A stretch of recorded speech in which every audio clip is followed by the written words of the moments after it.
కోత ఈ రాష్ట్రంలో జరిగింది. ఎవరికైనా మాట్లాడే స్వేచ్ఛ ఉందా? నవ్వే స్వేచ్ఛ ఉందా? తిరిగే స్వేచ్ఛ ఉందా? ఈ ప్రభుత్వం చేసిన తప్పులు ప్రశ్నించే స్వేచ్ఛ ఉందా? ఈ రోజు మీకు ప్రజాస్వామ్య పాలన వచ్చింది. మీరు అధికారం వచ్చిన 6 రోజుల నుంచి 7 రోజుల నుంచి ప్రజల్లోకి వెళ్తున్నారంటే దట్ ఈజ్ ప్రజాస్వామ్య ప్రభుత్వం ఇది.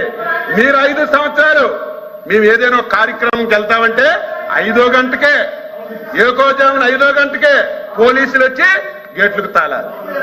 కారెక్కితే అరెస్టులు, ఎవరైనా మాట్లాడితే కేసులు, ప్రభుత్వాన్ని విమర్శిస్తే తప్పుడు కేసులు ఎట్టి జైల్లో పెట్టడం, ఇంకా మాట్లాడితే ఆస్తులు ధ్వంసం చేయడం. ఇవన్నీ 5 సంవత్సరాలు కళ్ళతో మేము అందరం ఈ రాష్ట్రంలో చూశాం.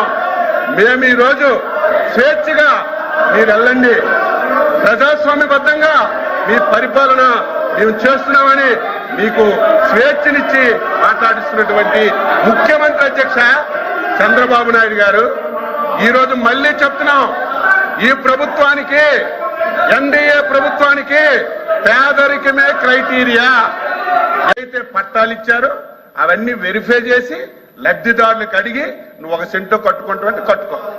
నువ్వు కట్టుకోవు, నాకు 3 సెంట్లు కావాలని అడిగితే వాళ్ళకు 3 సెంట్లు ఇచ్చి 2 లక్షల రూపాయలు ఇళ్లకు మంజూరు చేసి, అందులో ఎస్సీ ఎస్టీ బీసీలు అయితే అదనంగా 50,000 ఇచ్చి ఈరోజు ఇల్లు కట్టాలని మేము ఒక మంచి ఆలోచనతో వెళ్తుంటే, మరి మీకు చెప్పండి, 2019-24 కేంద్ర ప్రభుత్వం ఇచ్చిన డబ్బులు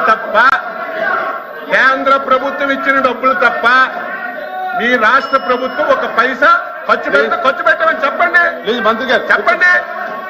ప్లీజ్ మంత్రి గారు కూర్చోండి.